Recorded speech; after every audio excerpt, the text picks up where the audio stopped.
तो सहायक रहता है। भूत की तरह नहीं कि वचन बद्ध 1 साल लूंगा 5 साल लूंगा, उससे वक्त बाद में 5 साल से ज्यादा आपको वश नहीं रख सकते, फिर दूसरे भूत को वश में करना पड़ता है, फिर तीसरे भूत को वश में करना पड़ता है। मगर वह एक दूसरे प्रकार का जीवन है जो मैं आपको उचित नहीं समझता। वो संन्यास के लिए तो ज्यादा उपयुक्त है, गृहस्थों के लिए ज्यादा उपयुक्त नहीं है। और कई लोग भूत साधना करते हैं, उसको मना नहीं है, गृहस्थ में कोई उसमें गलत नहीं है, नौकर रखना कोई गड़बड़ नहीं है। मोबाइल नौकर आपको दिखाई देगा, जो आप कहेंगे वो आपका काम कर लेगा, मगर उसको बराबर काम में जोतना पड़ेगा। और जब मैं थक जाता कोई काम नहीं होता तो उसका तो पेट पे चढ़ नीचे उतर, बस खत्म, ये काम कर, बस पेट टूटना नहीं चाहिए। जब तक मैं ऊपर चढ़े फिर नीचे उतर, फिर ऊपर चढ़े। उसने कहा कब तक मैं, जब तक मैं कहूँ तो अब देवदारू के पेड़ होते लंबे लंबे हिमालय में, अब वो थक के चूर, मैं कुछ नहीं, कुछ सोचना ही नहीं है, जो आज्ञा दी वो करता रहे। उन्होंने कहा मैं विश्राम थोड़ी करते, तो जब दूसरा काम होगा तो सौंप देंगे तुम। इसलिए उसको काम ही जोते रखना पड़ता है, कोई काम करना ही पड़ता है। और आप अगर आपको मिल जाए तो बस तू जा कुर्सियां ले आ, जाकर रजाई ले आ, चादर ले आए, मकान बढ़ा दे, तो ये कर दे, भूत बेचारा दुखी हो जाएगा तुमसे। तुम्हारे पास हरि अनंत हरि कथा अनंत था, तुम्हारे पास कथा अनंत है। तो गोरखनाथ ने पहली बार बैताल को साधना दी, पहली बार, और फिर शंकराचार्य ने भी वो सीखी, गोरखनाथ से सीखी शंकराचार्य ने भी, उसकी मूर्ति बनाकर उनको गुरु मानकर सन्यासी ने सीखी। इसलिए 10,000 लोगों को भोजन करा देता है।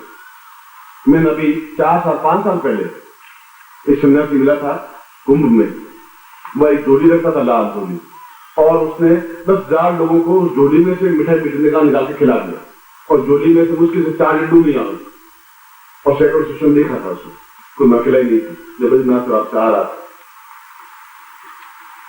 और वो वेताल साधना के माध्यम से, भूत साधना के माध्यम से संभव है। और भूत साधना की दीक्षा वेताल से अपने आप में उच्च कोटि की दीक्षा है, योग है, और ऐसा होने के अवसर पर ही संपन्न की जाती है।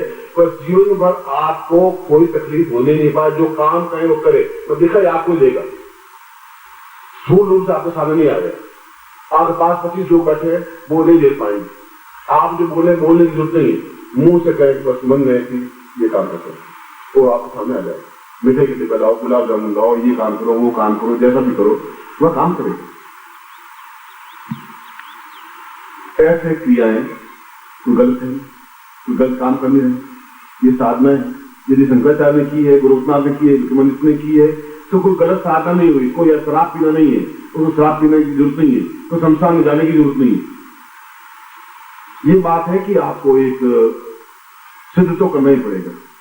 आप उनको एक ऐसा काम सौंपे जो उचित हो। अनुचित कार्य, जहां तुम्हारी आंख गंदी हो, जहां घटिया आंख हो, वैसा आप काम नहीं करें, अपने जीवन को अपवित्र नहीं बनाएं। यह तो मैं आपको बताऊंगा भी।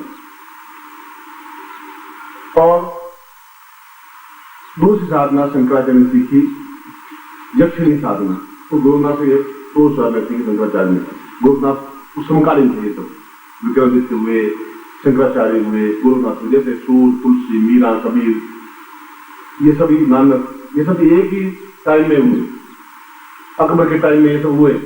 सूर भी उसमें पैदा हुए, मीरा भी उसमें थी, तुलसी भी उसमें थे, कबीर भी उसमें थे, नानक भी उसमें थे, रैदास भी उसमें थे। ये सभी एक ही भक्ति मार्ग में एक ही समय में हुए। 1680 और 1615 से और 1680 के बीच में 400 साल पहले, संवत 1680 गंग के तीर, श्रावण शुक्ला सप्तमी, तुलसी सजीवश्वरी, तुलसी उस दिन मरे।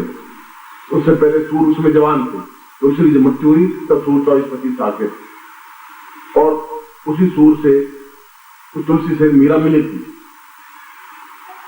मीरा ने कहा कि मैं बहुत दुखी हूं, मेरे ससुर ऐसे हैं, मेरे ऐसे, मैं क्या करना चाहिए? तो उसने कहा कि तुम्हें राम और जानकी का स्मरण करना चाहिए। तजिए ताई कोटि वैरी सम यद्यपि परम स्नेही, उनको छोड़ दीजिए। जो तजिए ताई कोटि वैरी सम, जो राम और सीता को नहीं मानते, उनको छोड़ देने में भलाई, चाहे कितने मित्र हो।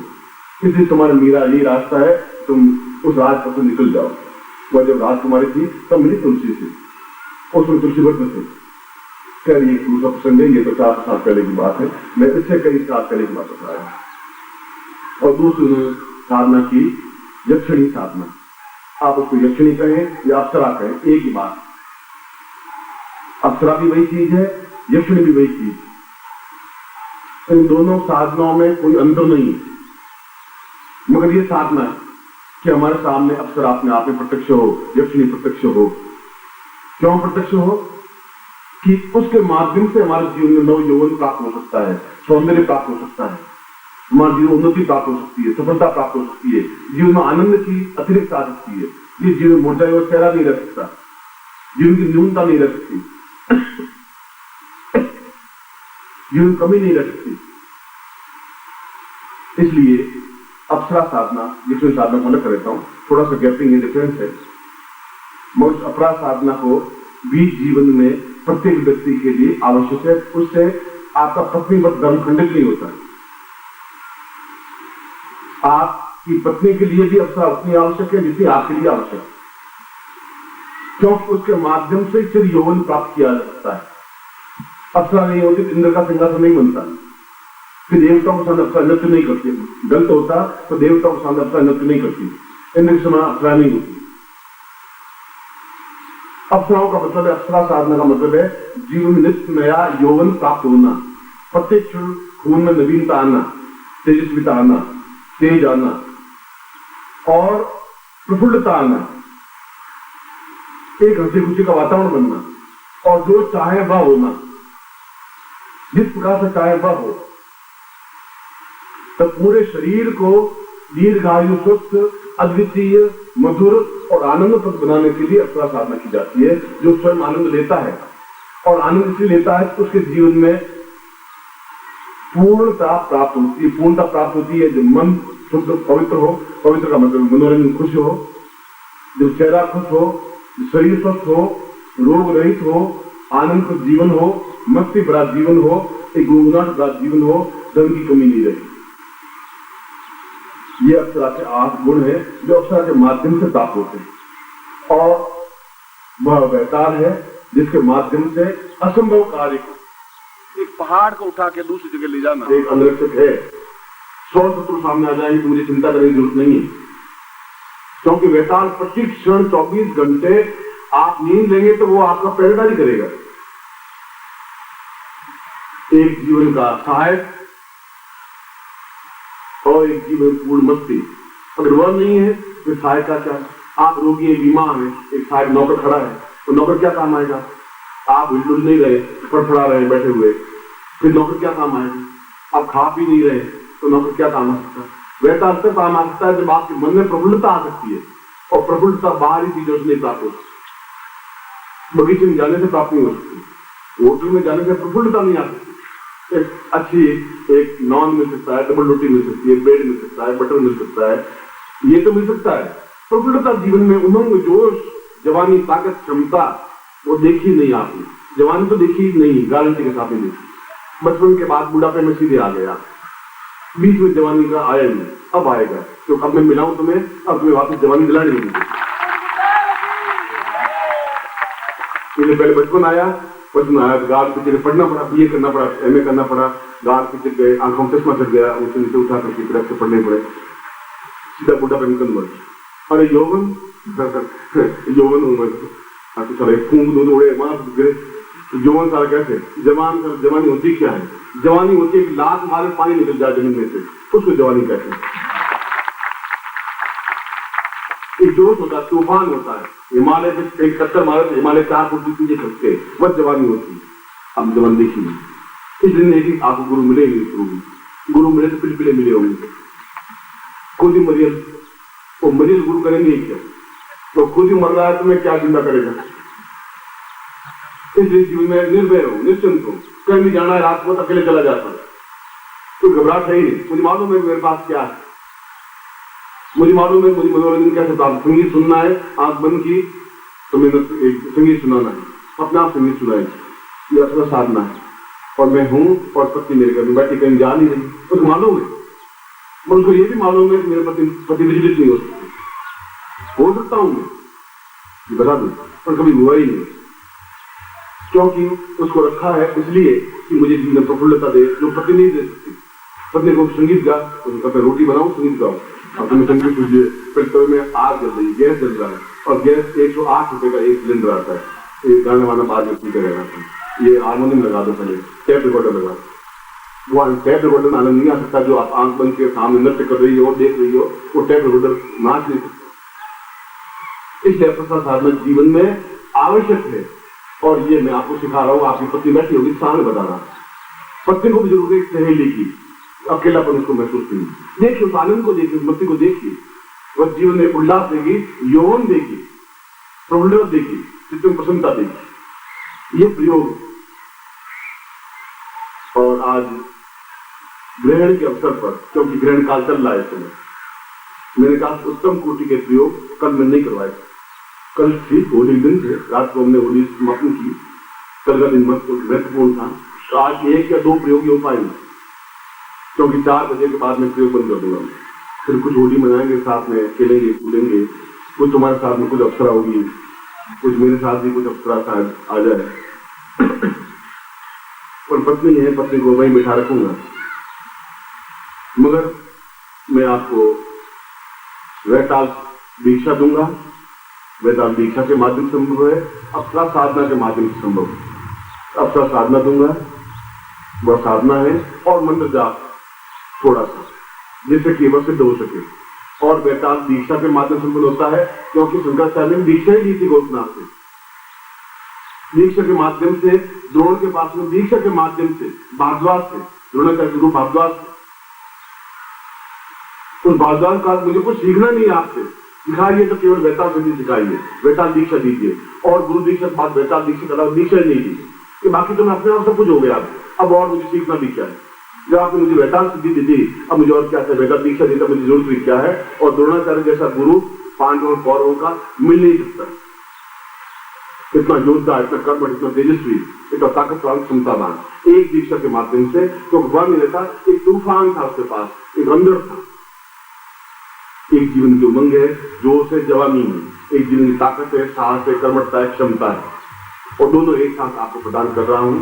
और मैं आपको 1 घंटे के लिए विश्राम दे रहा हूं। 1 घंटे के ठीक 60 मिनट, 1 घंटे का मतलब है 60 मिनट, उसको 1 घंटा के, ये थोड़ा याद रखना। और ठीक 60 मिनट के बाद में आ जाऊंगा और ये वैताल दीक्षा दूंगा, वैताल दीक्षा, और वह मैं साधना कराऊंगा, जिसको अप्सरा साधना कहते हैं। जिसको साधना चाहिए वह ले, जिसको साधना नहीं चाहिए वह ले। ये आपकी इच्छा की बात है। मैं आपके 1 घंटे बाद आकर के दे दूंगा। मैं एक बार फिर आपको अरे से आशीर्वाद देता हूँ और कल्याण चाहूँ।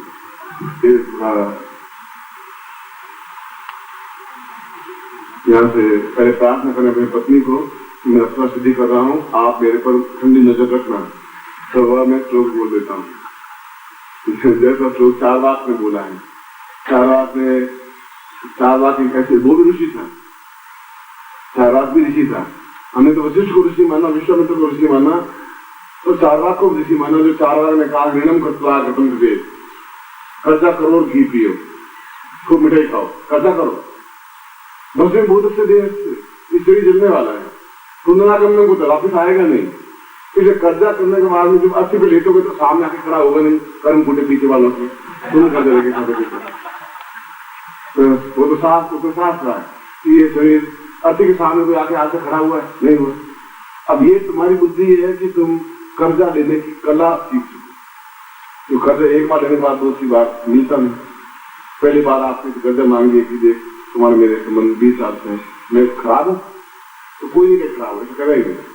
कोई अगर पूछ लेकर खराब हूँ तो मुझे कभी 500 रुपए चाहिए, ज्यादा कोई बात नहीं, 500 की बात नहीं। हाँ 500 मुझे दे दो, मैं तुम्हें गारंटी के साथ में अपने रूम लौटा दूंगा, बस एक आने। तो 500 रुपए आप 500 रुपए मिठाई मिठाई देके खाइए, एक दो कुर्ता सिला दीजिए। अब सारा कह रहा है उसी से वापस कर्जा लेना है, मतलब जो बात दूसरे नए नए करा, कहाँ से बढ़ाते रहोगे? बढ़ाते रहो। फिर कहना तुम्हें 500 रुपए दिए, मुझे मालूम है, पर मरूंगा नहीं, तुम्हारा कर्जा छोड़े बिना, ये बात विश्वास करो, मैं जरूर 500 उतार दूंगा। तो हाथ में तंग हो गया है, भगवान सुन नहीं रहा है। और अब सोच लो कि इस समय मतलब मेरी क्या दुर्दशा हो रही है, पेट में तकलीफ हो रही है, डॉक्टर ने हैजा कह दिया है एकदम, और कहा है कि अगर तुम तुरंत इलाज नहीं करवाया तो मुश्किल हो जाएगी, इसलिए मुझे तुम दवा लेनी पड़ रही है। और मैं अब किसको पास हूँ? दोस्तों हूँ, नहीं दोगे कोई बात नहीं, मर जाऊंगा, कोई बात नहीं। तो 500 रुपए में कोई मतलब तुम्हारा मर के मरूंगा नहीं, 500 रुपए का। फिर उस बात में 500 भी ले आए, मिठाई खाइए और मौत करिए, फिर उसी से गड्ढा लेना। अब ऐसे कोई 50 से ग्राह ढूंढ लेना। अब वो 100 रुपए 500 रुपया 1000 मुंह देना, जैसा मुंह वैसे चले। 2000 वाला 2000 तिलक, 500 वाला 500 तिलक, ये से बात करना चाहिए। बहुत शर्मा आ गई, 2 बार कर दीजिए, उतार नहीं पाया हूँ। अब मैं तुझे कुछ नहीं कहता क्या हुआ आज सुबह से गमगी उदास, अब तुझे कह नहीं सकता क्या करूँ। अब माँ बहुत सख्त बीमार है और अस्पताल में एडमिट है। डॉक्टर ने कह दिया 1000 रुपए बिना इसका ऑपरेशन के बाद चाकू लेकर कराएंगे। मजा आएगी, मैं क्या कर सकता हूँ, किसके पास जाऊँ, किसको कहूँ बताओ। अब दोस्त तुम मुसीबत में काम नहीं आए, दोस्त भी क्या काम था, और मरने दे, मैं क्या कर सकता हूँ। अपने शरीर को बेच नहीं सकता, मेरे शरीर बिकता और पैसे दे।